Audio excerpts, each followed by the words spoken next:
प्रधानमंत्री आवास योजना 2026 को लेकर एक बार फिर बड़ी अपडेट सामने निकल कर आ रही है।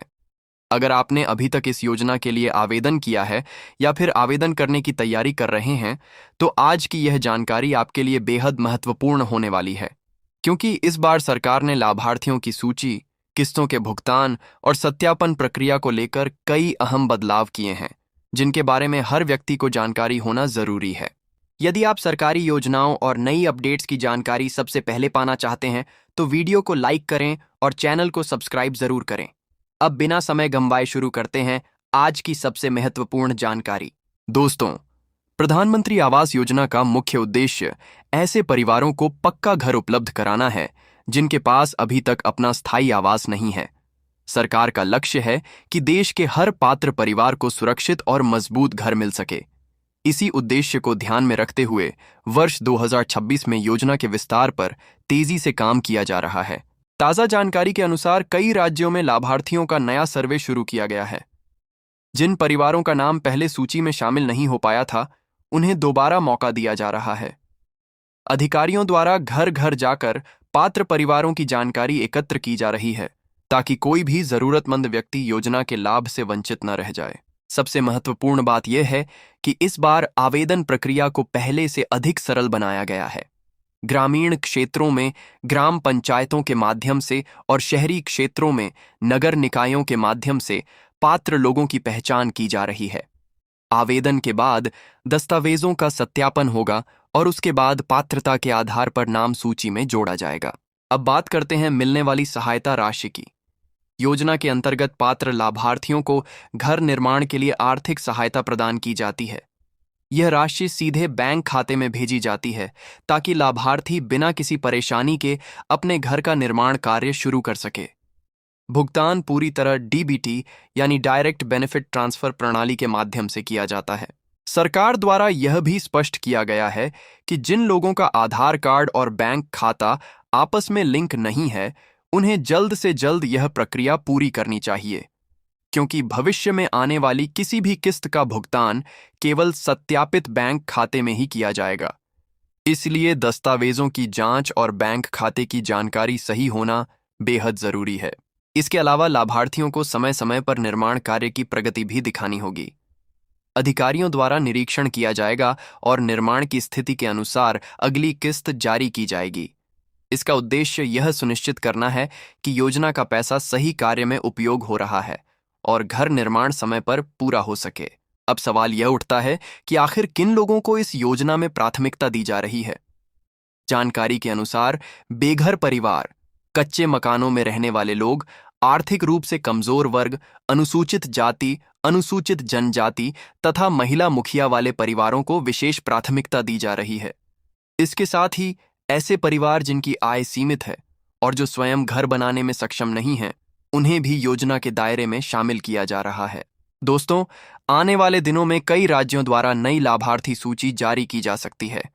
ऐसे में सभी आवेदकों को अपने आवेदन की स्थिति और दस्तावेजों की जांच समय समय पर करते रहना चाहिए। यदि किसी प्रकार की त्रुटि पाई जाती है, तो उसे जल्द से जल्द सुधारना आवश्यक होगा। अब आगे हम जानेंगे कि नई सूची में नाम कैसे चेक करना है, आवेदन की स्थिति ऑनलाइन कैसे देखनी है, किन दस्तावेजों की सबसे ज्यादा जरूरत पड़ने वाली है और किस्त जारी होने से पहले होने वाली महत्वपूर्ण वेरिफिकेशन प्रक्रिया आखिर कैसे काम करती है। तो आइए सबसे पहले समझते हैं कि नई लाभार्थी सूची में अपना नाम कैसे चेक किया जा सकता है। कई लोग आवेदन करने के बाद महीनों तक इंतजार करते रहते हैं, लेकिन उन्हें यह जानकारी नहीं होती कि उनका आवेदन किस स्थिति में है। ऐसे में समय पर जानकारी प्राप्त करना बेहद जरूरी हो जाता है। यदि आपने आवेदन किया है तो संबंधित विभाग द्वारा जारी सूची में अपना नाम देख सकते हैं। ग्राम पंचायत, नगर परिषद या संबंधित कार्यालय में जाकर जानकारी ली जा सकती है। कई राज्यों में ऑनलाइन पोर्टल के माध्यम से भी आवेदन की स्थिति देखने की सुविधा उपलब्ध कराई गई है। वहां आवेदन संख्या या अन्य आवश्यक जानकारी दर्ज करके स्थिति देखी जा सकती है। अब बात करते हैं दस्तावेजों की। योजना का लाभ प्राप्त करने के लिए कुछ महत्वपूर्ण दस्तावेजों का सही होना आवश्यक है।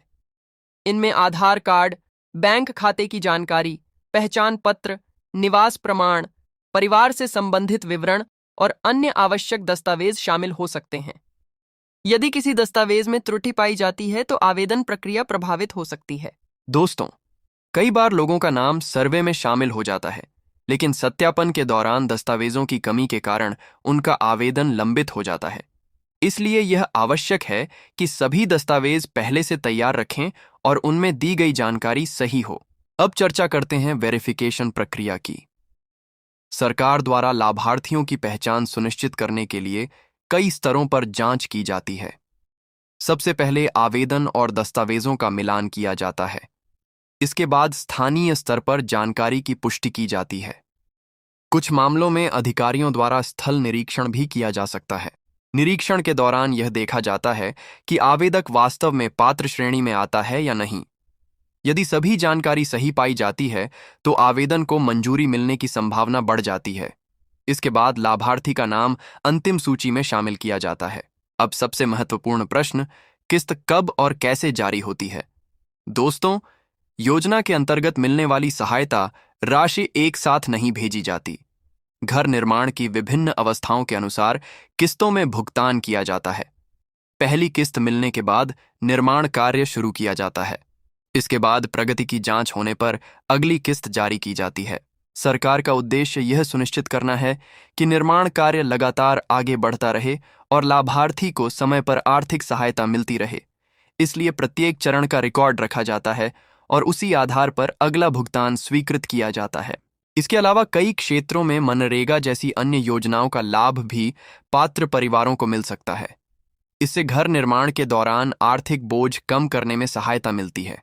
हालांकि यह संबंधित क्षेत्र और नियमों पर निर्भर करता है। दोस्तों, एक और महत्वपूर्ण बात यह है कि किसी भी व्यक्ति को योजना के नाम पर पैसे देने या किसी बिचौलिए के झांसे में आने की आवश्यकता नहीं है। योजना से संबंधित सभी भुगतान और प्रक्रियाएं सरकारी नियमों के अनुसार होती हैं। यदि कोई व्यक्ति लाभ दिलाने के नाम पर पैसे मांगता है तो उसकी जानकारी संबंधित अधिकारियों को दी जानी चाहिए। वर्तमान समय में सरकार का विशेष ध्यान उन परिवारों पर है जिनके पास रहने के लिए सुरक्षित घर नहीं है। इसी कारण नए सर्वे, नई सूची और नई स्वीकृतियों पर तेजी से काम किया जा रहा है। आने वाले समय में बड़ी संख्या में पात्र परिवारों को इस योजना का लाभ मिलने की संभावना जताई जा रही है। अब आगे हम विस्तार से जानेंगे कि आवेदन स्वीकृत होने के बाद घर निर्माण की पूरी प्रक्रिया क्या होती है, लाभार्थियों को किन बातों का विशेष ध्यान रखना चाहिए, किस्त रुकने के मुख्य कारण क्या हैं, और यदि किसी व्यक्ति का नाम सूची में नहीं आता तो उसे आगे क्या करना चाहिए।